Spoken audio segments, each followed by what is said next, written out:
మీకు ధన్యవాదాలు. నెక్స్ట్ కొప్పిశెట్టి వెంకటేశ్వరరావు గారు, ప్రధాన కార్యదర్శి, తెలంగాణ సెటిబుల్ సంక్షేమ సంఘం, జూమ్ లైన్లో అందుబాటులో ఉన్నారు. నమస్కారం అండి. నమస్కారం అండి సత్యనారాయణ గారు. నా వాయిస్ వినపడుతుందా? సార్ వినపడుతుందా సార్? మా వాయిస్ వినపడుతుంది సార్. సత్యనారాయణ గారు వినపడుతుందండి. సత్యనారాయణ గారు వినపడుతుంది. తెలంగాణ సెటిబుల్ సంక్షేమ సంఘం ప్రధాన కార్యదర్శిగా ఉన్నారు. తెలంగాణ రాష్ట్రంలో ఖమ్మం జిల్లా నుంచి మొదలుపెట్టి ఇక్కడ దాకా కూడా మీరు గత 11 సంవత్సరాల నుంచి ప్రతి కాన్స్టిట్యున్సీ ఎమ్మెల్యేల నుంచి, ఎంపీల నుంచి, రాష్ట్ర ఇన్ఛార్జ్ మంత్రుల నుంచి అనేక లెటర్స్ కలెక్ట్ చేసి గత ప్రభుత్వంలో ఉన్న ప్రభుత్వ అధినేతలకు, ఈ ప్రభుత్వంలో ఉన్న అధినేతలకు, ఎలక్షన్ క్యాంపెయినింగ్లో ఉన్న మంత్రులకు, అప్పటి ప్రధాన కార్యదర్శులకి మీరు అందజేశారు. కానీ 11 సంవత్సరాలుగా మీకు అన్యాయం జరుగుతూనే ఉంది. మీరు మోసపోయారా, వాళ్ళ మిమ్మల్ని మోసం చేశారా?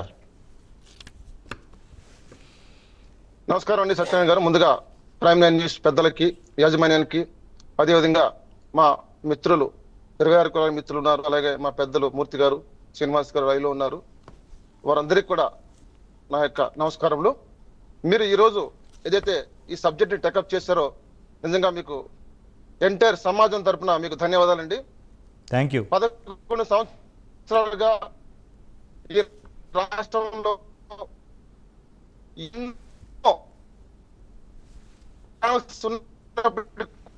మీ వాయిస్ డిస్టర్బెన్స్ వస్తుంది, సరిగ్గా పెట్టుకోండి. వాయిస్ క్లారిటీ లేదు. ఛానల్ కూడా ఈరోజు ఓకే, మ్యూట్లోకి వెళుతుంది. మీ సెల్ మ్యూట్లో ఉంది.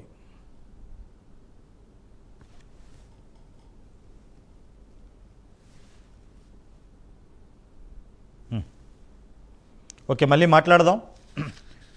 మూర్తి గారు, సుప్రీంకోర్టులో కేసు, ఇంకా బీసీ కమిషన్ ఒకటి, గత ప్రభుత్వం బీసీ కమిషన్ వేసింది తెలంగాణ రాష్ట్రంలో. అంటే కొన్ని కులాలను చేర్చాలి, ఈ 26 కులాలను కూడా తిరిగి చేర్చాలి అనే ఉద్దేశం మీద నాకు తెలిసి డాక్టర్ వకళాభరణం కృష్ణమోహన్ రావు బీసీ కమిషన్ చైర్మన్గా ఉండగా, అది కూడా ఎలక్షన్ ఎండ్ ఒక 6 నెలలు ఆ టైంలో బహిరంగ విచారణ కొన్ని ప్రాంతాల్లో చేసి మీ 26 కులాల ప్రతినిధులతో మీ యొక్క అఫిడవిట్లను తీసుకుని, మీ కులాల వివరాలు, మీ వృత్తులు అన్నీ తీసుకుని కమిటీ మెంబర్స్ తోటి, మొత్తం ఒక ఆఫీస్ బేరర్స్ తోటి ఒక కాన్ఫరెన్స్ కాల్లో మిమ్మల్ని తీసుకువెళ్ళి మాట్లాడడం జరిగింది. దాని తర్వాత మీకు ఇచ్చిన హామీ ఏంటంటే, అప్పటి గవర్నమెంట్ బీసీ కమిషన్ వేశాము, మీ యొక్క కులాలను కలపడానికి కమిషన్ రిపోర్ట్ రాగానే మీకు చేస్తామని చెప్పారు. కానీ అప్పటికి కూడా మీకు న్యాయం జరగల. ఎలక్షన్ కోడ్ వచ్చింది, గవర్నమెంటు చేతులెత్తేసింది. ఆ గవర్నమెంట్ ఓడిపోవటం వల్ల కాంగ్రెస్ గవర్నమెంట్ వచ్చింది.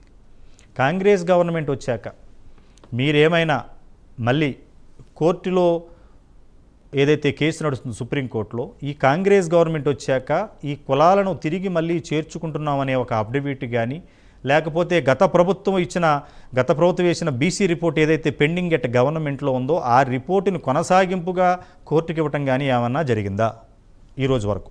జరిగిందండి. యాక్చువల్గా ఇప్పుడు సుప్రీంకోర్టులో మా కులం సెట్టిబల్ కులం తరపున ఇప్పుడు 2 కేసులు ఉన్నాయి. ఒకటేమో ఒక ఎస్ఎల్పి 26740ది 2015లో వేసింది, అది అలాగే ఉంది. దానికి రిపోర్ట్స్ అడిగారు, రిపోర్ట్ ఇవ్వలేదు వీళ్ళంతవరకు కూడా. తర్వాత ఇది రావటం లేదు, మూవ్ అవటం లేదు, అసలు ఎప్పటికప్పుడు అడ్జస్ట్మెంట్సే వస్తున్నాయనే ఉద్దేశంతో మళ్ళీ తెలంగాణ సెట్టిబల్ సంక్షేమ సంఘం తరపున ఇంకొక రిట్ ఫైల్ చేసాం. అది 315/2024లో వేసామన్నమాట. అది కూడా దీన్ని బంచ్ చేశారు. దీనికి బంచ్ చేసిన తర్వాత అది కూడా ఇంత మట్టుకి అడ్మిట్ అయితే అయింది, కానీ ఇంత మట్టుకి దానికి బెంచ్ మీదకి వచ్చి హీరింగ్ వరకు, ట్రయల్ వరకు రాలేదు అది. సో 2 కేసులు సుప్రీంకోర్టులో అలాగే ఉన్నాయి. ఇది కాకుండా హైకోర్టులో తెలంగాణ హైకోర్టులో కూడా ఒక కేసు సబ్జుడిస్ స్టేజ్లో ఇంకోటి ఉంది. అది ఏంటంటే, ఇంకోటి తెలంగాణ వనశిలపురం సెట్టిబల్జ అండ్ గౌడ అసోసియేషన్ వాళ్ళు ఒక కేసు వేసి దానికి మేము ఎన్ని రిప్రజెంటేషన్స్ ఇచ్చినా కూడా గవర్నమెంట్ నుంచి ఏమి చలనం రావట్లేదు. రిప్రజెంటేషన్స్ ఇచ్చినా కూడా.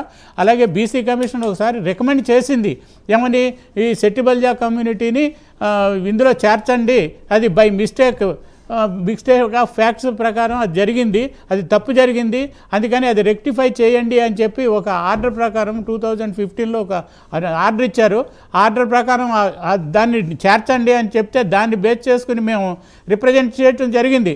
రిప్రజెంట్ చేసినా కూడా దానికి ఏం రిప్లైస్ రావట్లేదు. అందుకని మళ్ళీ వాళ్ళు వనసలపురం సెటిల్మెంట్ అసోసియేషన్ వాళ్ళు వేస్తే ఆ కేసుకి ఎగ్నెస్ట్గా తెలంగాణ హైకోర్టు ఒక డైరెక్షన్స్ ఇచ్చింది. ఏమనంటే వాళ్ళు ఇచ్చిన రిప్రజెంటేషన్ని 3 నెలల లోపల డిస్పోజ్ చేసి మాకు రిపోర్ట్ పంపించండి అని చెప్పి ఆ రిపోర్ట్ కూడా 19/3/2022 లోపల చేయాలని చెప్పి డైరెక్ట్గా డేట్తో సహా ఇచ్చారు. అయినా కూడా దాంట్లో ఏమి కదలిక లేదు.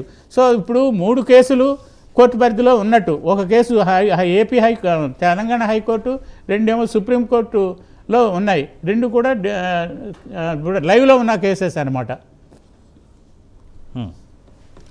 ఓకే ఓకే మూర్తి గారు మాట్లాడతాను, మళ్ళీ మీతో మాట్లాడతాను. కాలర్ ఉన్నారు, వాటితో మాట్లాడదాం. అప్పన్న గారు విశాఖపట్నం నుంచి లైన్లో ఉన్నారు. నమస్కారం అండి. సార్ నమస్కారం సార్. చాలా మంచి విషయాన్ని మీరు ఈ విధంగా ప్రస్తావన చేయడం మీకు ధన్యవాదాలు సార్. ప్రముఖంగా థ్యాంక్ యూ. అంటే మనం ముఖ్యంగా ఏంటంటే సార్, మన 2 తెలుగు రాష్ట్రాలు ఏదంటే విభజన బైఫర్కేషన్ తర్వాత ఏదైతే ఈ బీసీ కులాలకు సంబంధించి అపరిష్కృతంగా ఉన్న సమస్యలు ఏవైతే ఉన్నాయో మీరు వేదిక ద్వారా చాలా చక్కగా వివరిస్తున్నారు. పెద్దలందరూ చాలా మంచి సమాచారం ఇస్తున్నారు. ఎస్పెషల్లీ మనం చూసుకుంటే సార్, అక్కడ బీసీ ఏ కులంలో మనకు అక్కడ రజక వర్గం అనేది తెలంగాణలో బీసీ ఏలో ఉంది సార్. ఇక్కడ ఐ థింక్ బీసీ బీలో అనేది మనకి ఆంధ్రప్రదేశ్ లో జరుగుతూ ఉందన్నమాట. విరుద్ధ ప్రయోజనాలు కూడా ఈ కులగం అనేది మన ఓటు బ్యాంకు విషయంలో తప్ప నిజంగా ఎవరైతే మనకి ప్రాతినిధ్యం వహిస్తున్నారో బీసీ సంఘ నేతలు ఐక్యంగా దీన్ని కేంద్రం దృష్టిలో ఉండడంలో చాలా వరకు ఫెయిల్ అవుతున్నారు సార్. ఇది గెజిట్ నోటిఫికేషన్ లో కానీ లేకపోతే ఇలా జరిగిన పద్ధతి కానీ బీసీల విభజన అనేది క్రమ పద్ధతిలో ఒక పోరాటం చేసిన నాయకులు కూడా ఎవరు కూడా మనకి ముఖ్యంగా ఐక్యత లేదండి బీసీల్లో. మీరు ఈ ఫోరం ద్వారా మీరు ఏదైతే మీరు తెలియజేస్తున్నారో దయచేసి నాయకులు ఎవరైతే ఉన్నారో దీన్ని ఐక్యంగా బీసీలు ముందుకు తీసుకువెళ్లి కేంద్రంతో పోరాడి 2 రాష్ట్రాలు ఉన్న బీసీ కులాలకు ఏవైతే ఉన్నాయో ఆ సేమ్ కేటగిరీలో ఉండాలో మనకు ఏవైతే కులాలు 2 ఆంధ్రప్రదేశ్ ఇటు తెలంగాణ 2 కులాలు ఏవైతే ఉన్నాయో సమాన ప్రయోజనం పొందేటట్టు మనం కంపల్సరీగా ఉద్యమం చేయడమా లేకపోతే దీనికి ఒక మంత్రుల కమిటీ ఏదైనా మనం ఏర్పాటు చేసి దానికి అనుగుణంగా మనం ప్లాన్ చేయడం అనేది ఒక శాశ్వత పరిష్కారం ఇచ్చేటట్టు ఏర్పాటు చేస్తాం. మంచి సార్. దయచేసి మన డిబేట్ లో ఉన్న పెద్దలు నాయకులు అందరూ కూడా ఈ విధానంలో ఒక సామాజికంగా విశ్లేషణ చేసి ఒక విరుద్ధ ప్రయోజనాలకు అంటే ఇబ్బంది అంటే ఒక ప్రయోజనం ఒక సేమ్ క్యాస్ట్ లో ఉండే సేమ్ క్యాస్ట్ లో మనకు ఆర్టీసీ ఉంది. ఉమ్మడి ఏపీలో కానీ తెలంగాణలో కానీ ఉమ్మడిగా ఆర్టీసీ ఉండేది. దాని ఒక రకంగా బదిలీల విషయంలో కానీ ప్రమోషన్ విషయంలో చాలా చిక్కులు ఉన్నాయి సార్ ఈ విషయంలో. ఓకే థ్యాంక్ యూ అప్పన్న గారు.